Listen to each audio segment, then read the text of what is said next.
শুধু ধানের শীষে ভোট দিলেই হবে না, ফল বুঝে নেওয়া পর্যন্ত থাকতে হবে কেন্দ্রে। হাতিয়ায় নির্বাচনী সভায় তারেক রহমান। প্রান্তিক মানুষের জীবনমান উন্নয়নের ঘোষণা। নির্বাচনের পরিবেশ বিঘ্নিত করতে পেশি শক্তির প্রভাব খাটাচ্ছে একটি দল। প্রচারণায় জামাত আমির। দুর্নীতি চাঁদাবাজি ঠেকাতে 11 দলীয় জোটকে ভোট দেওয়ার আহ্বান। নির্বাচনী প্রচার যুদ্ধ তুঙ্গে, দেশকে ধ্বংস হতে দেবে না বিএনপি। মাদকমুক্ত সমাজ গড়ার প্রত্যয় জামাতের। ভোটে জুলাই শহীদদের স্বপ্ন পূরণের আশা এনসিপি। এবং স্ত্রী সন্তানের মৃত্যুর পর প্যারোলে মুক্তি না পাওয়ায় ব্যাপক সমালোচনা। 3 দিন পর নিষিদ্ধ ছাত্রলীগ নেতা সাদ্দামের জামিন। হাইকোর্টে রাষ্ট্রপক্ষের আবেদন মঞ্জুর।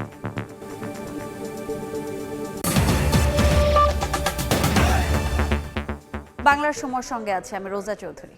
শুধু ধানের শীষে ভোট দিলেই হবে না, ফলাফল বুঝে নেওয়া পর্যন্ত থাকতে হবে কেন্দ্রে। নোয়াখালীর দ্বীপ উপজেলা হাতিয়ায় নির্বাচনী সভায় ভার্চুয়ালি যোগ দিয়ে কথা বলেন বিএনপি চেয়ারম্যান তারেক রহমান।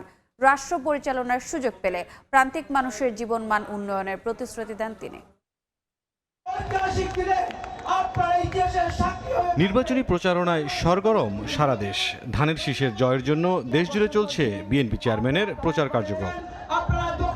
সোমবার নোয়াখালীর হাতিয়া উপজেলার নির্বাচনী জনসভায় ভার্চুয়ালি যোগ দেন তারেক রহমান। জানান, দ্বীপ এলাকার সমস্যা চিহ্নিত, সমাধানে কাজ করবে বিএনপি। আপনাদের যেগুলো এলাকাবাসীর দাবি, এগুলো সব আমি জানি, এগুলো সব আমরা লিখে রেখেছি। ইনশাল্লাহ সরকার গঠনে সক্ষম হলে, আমরা সরকার গঠন করলে বিএনপি ধীরে ধীরে একটার পর একটা আমরা এলাকার মানুষের সমস্যার ইনশাল্লাহ সমাধান করব। সমস্যার সমাধান করতে হলে তো 12 তারিখের নির্বাচনে ইনশাল্লাহ ধানের শীষকে জয়যুক্ত করতে হবে। রাষ্ট্র পরিচালনার দায়িত্ব পেলে দেশ গড়ার কর্মসূচি তুলে ধরেন বিএনপি প্রধান। এখানে কৃষক ভাই যারা আছেন তাদের বিভিন্ন রকম সমস্যা আছে, এই কৃষক ভাইদের পাশে আমরা দাঁড়াতে চাই।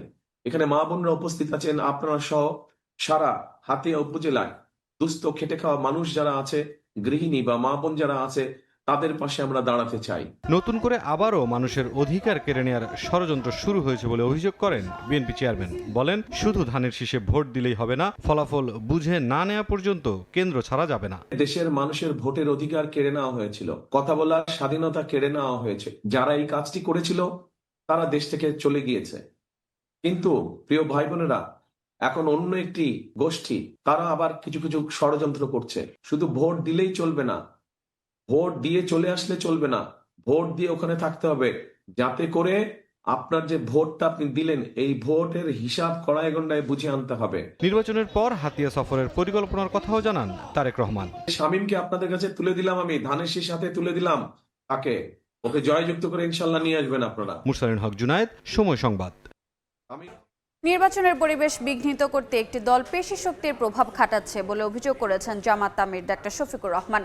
দুর্নীতি চাঁদাবাজি ঠেকাতে 11 দলীয় জোটকে ভোট দেওয়ার আহ্বান জানিয়েছেন তিনি। খুলনা বিভাগের বিভিন্ন জেলায় নির্বাচনী জনসভায় বলেন, ফ্যাসিবাদের পুনরুত্থান ঠেকাতে গণভোটে হ্যাঁ ভোটকে জয়ী করতে হবে।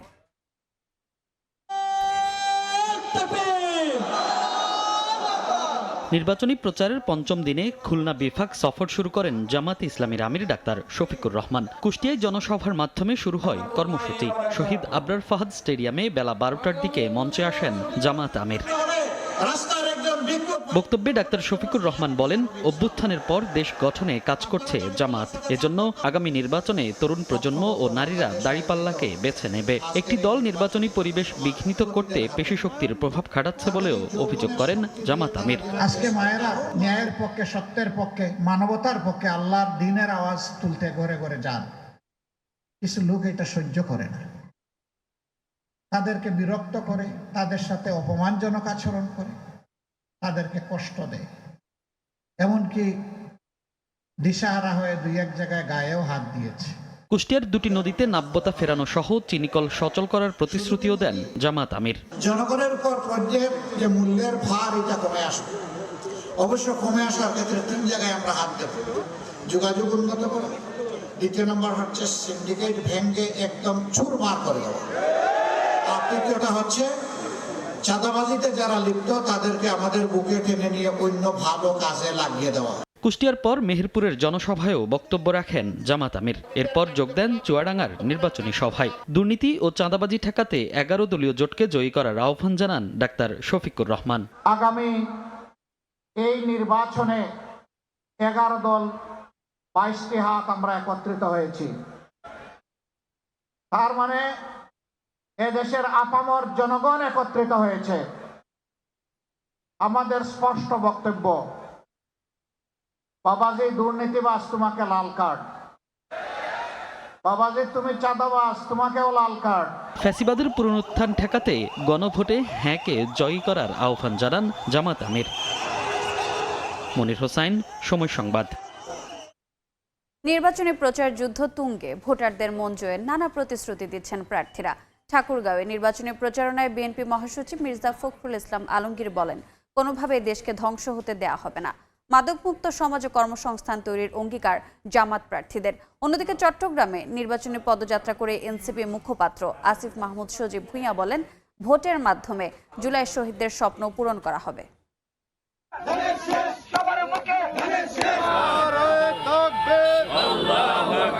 ৮-১৬ দিন পর ত্রয়োদশ সংসদ নির্বাচন ও গণভোট। ভোটারদের মন জয়, প্রতিশ্রুতি আর পরিকল্পনা নিয়ে শহর, গ্রাম, পাড়া, মহল্লায় অবিরাম ছুটছেন সব দলের প্রার্থী। সোমবার সকালে বেগুনবাড়ি বাজার এলাকায় নির্বাচনী সভায় যোগ দেন ঠাকুরগাঁও ১ আসনের প্রার্থী বিএনপি মহাসচিব মির্জা ফখরুল ইসলাম আলমগীর। আমার দেশে বিশ্বাস করে না, স্বাধীনতাতে বিশ্বাস করে না, তার কাছে আমি ভোটটা দিয়ে দেশটা কি সর্বনাশ করবো না।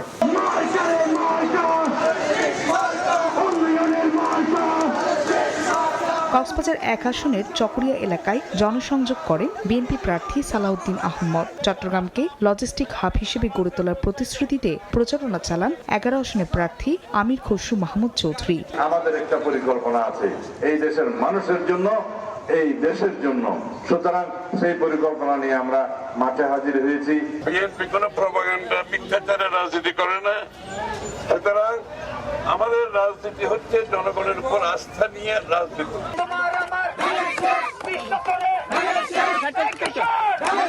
নেত্রকোনা ১ আসনে প্রচারণা চালান বিএনপির প্রার্থী ব্যারিস্টার কায়সার কামাল। মাদকমুক্ত সমাজ করার পাশাপাশি মানুষের পাশে থাকার অঙ্গীকার করেন তিনি।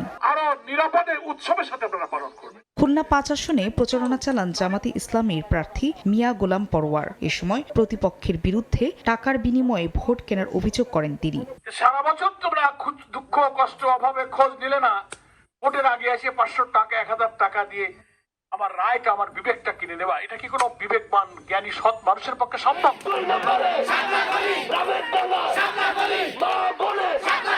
পঞ্চগড় ১ আসনে শাপলাকলি প্রতীককে জয়ী করতে ভোট চান এনসিপির প্রার্থী সার্জিস আলম। অন্যদিকে অসহায় মানুষের ভাগ্য বদলাতে ভোট চান নোয়াখালী ৬ আসনের এনসিপির প্রার্থী আব্দুল হান্নান মাসুদ। ১২ তারিখে একটা স্বচ্ছ ভোট নিশ্চিত করতে পারি, প্রশাসন থেকে শুরু করে সরকারের সার্বিক সহযোগিতায় এবার সরকার গঠন করবে ইনশাআল্লাহ। যে সকল সন্ত্রাসীরা ৫ই আগস্টের পর পালিয়ে গেছিল, তারা এখন বিএনপির কিছু প্রার্থী রয়েছেন, তাদের হাত ধরে এলাকায় পুনর্বাসিত হচ্ছে।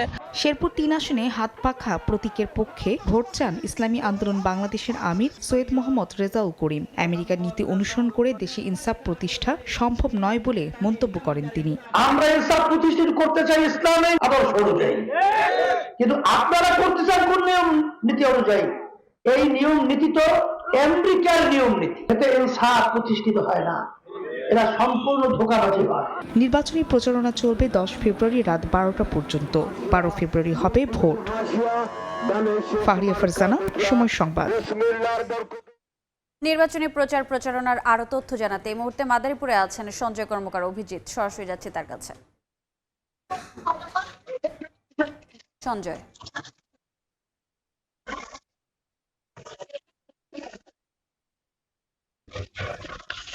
কালকিনি ও ডাসার উপজেলা পাশাপাশি মাদারীপুর সদরের একাংশ নিয়ে মাদারীপুর ৩ আসন। এই আসনে আসলে মোট ৫ জন প্রার্থী প্রতিদ্বন্দ্বিতা করবেন। তার মধ্যে ধানের শীষের প্রার্থী আনিসুর রহমান তালুকদার খোকন এবং জামাতের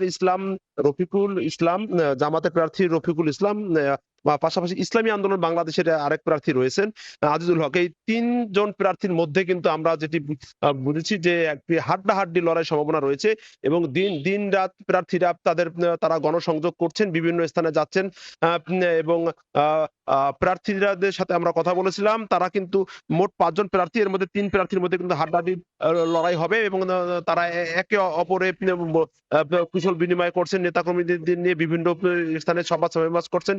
তারা বলছেন যে আগামী নির্বাচন যেহেতু সুষ্ঠু হবে, তারা প্রত্যেকে জয়ের ব্যাপারে শতভাগ আশাবাদী। তার মধ্যে বিএনপি প্রার্থীর সাথে কিন্তু 2 জন প্রতিদ্বন্দ্বী প্রার্থী, একজন হচ্ছে জামাতে ইসলামের প্রার্থী, অন্যজন হচ্ছে ইসলামী আন্দোলন বাংলাদেশের এই প্রার্থী। তাদের মধ্যে কিন্তু বেশ জোরালো প্রতিযোগিতা হবে বলে তারা প্রত্যাশা করছেন এবং উন্নয়নের নানা প্রতিশ্রুতি নিয়ে তারা কিন্তু জয়ের ব্যাপারে শতভাগ আশাবাদী এবং তারা বলছেন যে যেহেতু আগামী 12 তারিখে একটি উৎসব মুখর পরিবেশে নির্বাচন হবে, এই নির্বাচনে তারা কিন্তু আসলে আগামী যে গত 17 বছরের যে বিগত দিনের যে নির্বাচন থেকে কিন্তু একটি ব্যতিক্রম নির্বাচন কিন্তু এটি হবে বলে তারা প্রত্যাশা করছেন।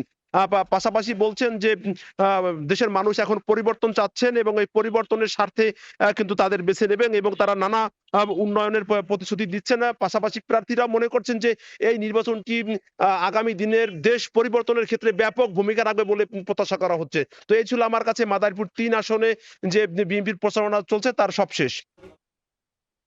সরাসরি যুক্ত ছিলাম মাদারীপুরে। 2 দশক পর কাল ময়মনসিংহে যাচ্ছেন বিএনপির চেয়ারম্যান তারেক রহমান। এ উপলক্ষে জেলা জুড়ে বিরাজ করছে সাজ রব। নগরীর সার্কিট হাউস মাঠে চলছে মঞ্চ প্রস্তুতের কাজ। সমাবেশ স্থল পরিদর্শন করেছেন দলের শীর্ষ নেতারা। আজ রাতের মধ্যে সব প্রস্তুতি শেষ হবে বলে জানিয়েছেন তারা। এদিকে তার সফর ঘিরে উজ্জীবিত বিএনপি ও অঙ্গ সংগঠনের নেতাকর্মীরা। জনসভায় স্মরণকালের সবচেয়ে বেশি উপস্থিতি ঘটবে বলে আশা তাদের। জাতীয় সংসদ নির্বাচন উপলক্ষে নির্বাচন সংশ্লিষ্ট কর্মকর্তারা কঠোর নজরদারিতে রয়েছেন বলে মন্তব্য করেছেন নির্বাচন কমিশনার আবুল ফজল মোহাম্মদ সানাউল্লাহ। দুপুরে চাঁদপুর জেলা প্রশাসক কার্যালয়ের এক মতবিনিময় সভায় এ কথা বলেন তিনি। ব্যালট ও পোস্টাল ভোটের স্বচ্ছতার জন্য সব ধরনের পদক্ষেপ নেওয়ার কথাও জানান তিনি।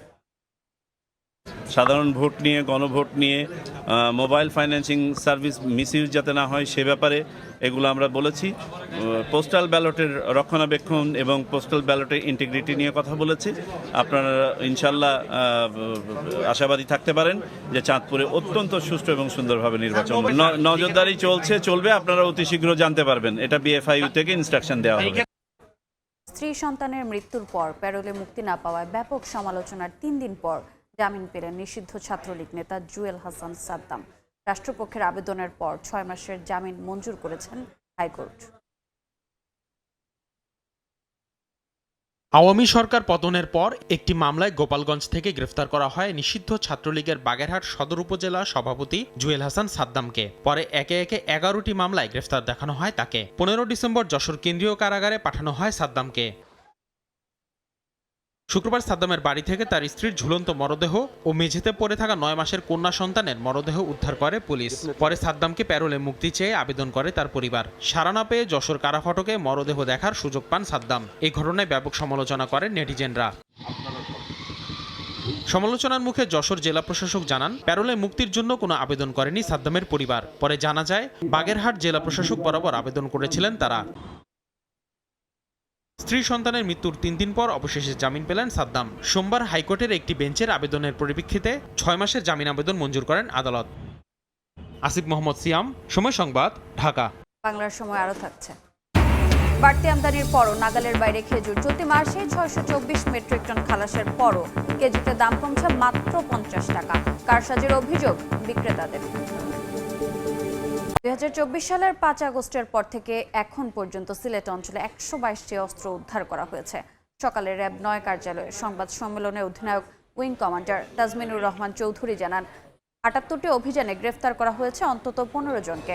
সর্বশেষ গত রোববার সুনামগঞ্জে 280 রাউন্ড শর্টগানের কার্তুজ এবং সিলেটের জৈন্তাপুরে 20টি পাওয়ার জেল বিস্ফোরক, 10টি ডেটোনেটর ও একটি দেশীয় পাইপগান উদ্ধার করা হয়। নির্বাচনের সময় র্যাব মোবাইল ও স্ট্রাইকিং ফোর্স হিসেবে দায়িত্ব পালন করবে বলেও সংবাদ সম্মেলনে জানানো হয়। রাষ্ট্রবিরোধী যে কোনো অপতৎপরতা প্রতিরোধ এবং অস্ত্রধারী সন্ত্রাসী, দুষ্কৃতিকারী, মাদক ব্যবসায়ী ও জনদুর্ভোগ সৃষ্টিকারীদের গ্রেফতারে আমাদের আভিযানিক তৎপরতা ভবিষ্যতেও অব্যাহত থাকবে। দেখছেন বাংলার সময়। শুল্ক হার কমানোর সুযোগে অতিরিক্ত আমদানির পরও সাধারণ মানুষের ক্রয় ক্ষমতার মধ্যে আসছে না খেজুরের দাম।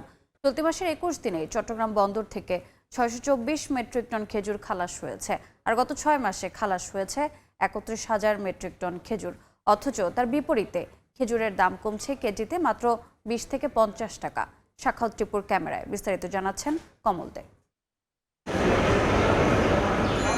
গত 23 ডিসেম্বর খেজুর আমদানি শুল্ক হার কমানোর আগে অনেকটা খালি পড়েছিল চট্টগ্রামের ফলমন্ডির সবগুলো আড়ত, কিন্তু এরপরে পাল্টাতে থাকে চট্টগ্রাম বন্দর থেকে খেজুর খালাসের চিত্র। আমদানি বাড়ার সঙ্গে সঙ্গে আড়তগুলো এখন খেজুরে ভরে উঠেছে। খেজুরের আমদানি শুল্ক হার 25% থেকে কমিয়ে 15% নির্ধারণ করেছে সরকার। আমদানি বেশি হওয়াতে বর্তমান পাইকারি বাজার এখনো স্থিতিশীল অবস্থায় আছে। চলতি অর্থ বছরের জুলাই থেকে জানুয়ারির 21 তারিখ পর্যন্ত চট্টগ্রাম বন্দর থেকে 30,877 মেট্রিক টন খেজুর খালাস হয়েছে। যেহেতু আমদানি বেড়েছে, প্রায় দ্বিগুণের বেশি হয়েছে, অবশ্যই খেজুরের বাজারে দামটা এটা সহনীয় পর্যায়ে থাকা উচিত। তবে নানা কারসাজির কারণে পাইকারি পর্যায়ে খেজুরের দাম কমছে একেবারেই ধীরগতিতে। একটা খেজুর মাসটুক এটা বিক্রি করতাম 1800, 1900, এখন ইম্পোর্টারের ধরতেছে এটা 2100 টাকা, 2200 টাকা। তো দাম কই কমাইলো এরা?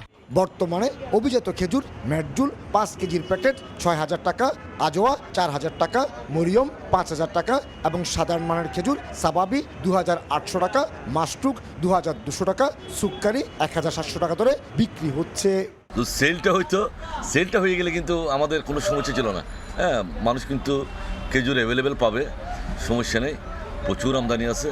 বাংলাদেশে বছরে প্রায় 1 লাখ মেট্রিক টন খেজুরের চাহিদার মধ্যে শুধুমাত্র রমজান মাসে ইফতারের জন্য 80 থেকে 90,000 মেট্রিক টন খেজুরের প্রয়োজন হয়। মধ্যপ্রাচ্যের দেশ সৌদি আরব, ওমান, মিশর, আরব আমিরাত সহ অন্যান্য দেশ থেকে আমদানি করা এসব খেজুর বাংলাদেশের ভোক্তা পর্যায়ে পৌঁছাতে অন্তত 8 বার হাত বদল হয়। আর কারসাজির কারণে প্রতিবারই খেজুরের দাম বাড়ে। এক্ষেত্রে বাজার মনিটরিং করা হলে খেজুরের দাম নিয়ন্ত্রণে আসবে, এমনটি বলছেন ব্যবসায়ীরা। চট্টগ্রামের ফলমন্ডি থেকে কমল দে, সময় সংবাদ। প্রথমবারের মতো ফেরি চলাচল শুরু হচ্ছে দেশের সবচেয়ে বড় দ্বীপ উপজেলা নোয়াখালীর হাতিয়ায়। হাতিয়া উপজেলা প্রশাসন জানিয়েছে 30 জানুয়ারি থেকে নোয়াখালীর চেয়ারম্যান ঘাট হাতিয়া রুটে চলবে 2টি ফেরি। সকাল থেকে রাত পর্যন্ত চলাচল করতে পারবেন এই রুটের যাত্রীরা। এ সিদ্ধান্তে খুশি স্থানীয়রা, স্বস্তি প্রকাশ করেছেন বাসিন্দা ও যাত্রীরা। বাংলার সময়ের শীর্ষ সংবাদগুলো জানিয়ে দিচ্ছে আরেকবার। শুধু ধানের শীষে ভোট দিলেই হবে না, ফল বুঝে নেওয়া পর্যন্ত থাকতে হবে কেন্দ্রে। হাতিয়ায় নির্বাচনী সভায় তারেক রহমান, প্রান্তিক মানুষের জীবনমান উন্নয়নের ঘোষণা। নির্বাচনের পরিবেশ বিঘ্নিত করতে পেশি শক্তির প্রভাব খাটাচ্ছে একটি দল, প্রচারণায় জামাত আমির। দুর্নীতি চাঁদাবাজি ঠেকাতে 11 দলীয় জোটকে ভোট দেওয়ার আহ্বান। এবং নির্বাচনী প্রচার যুদ্ধ তুঙ্গে, দেশকে ধ্বংস হতে দেবে না বিএনপি। মাদকমুক্ত সমাজ গড়ার প্রত্যয় জামাতের, ভোটে জুলাই শহীদদের স্বপ্ন পূরণের আশা এনসিপির।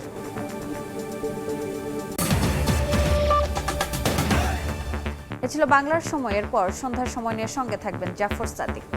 ধন্যবাদ রোজা। সন্ধ্যার সময় নিয়ে আসছি কিছুক্ষণ পর, সঙ্গে থাকুন সময়।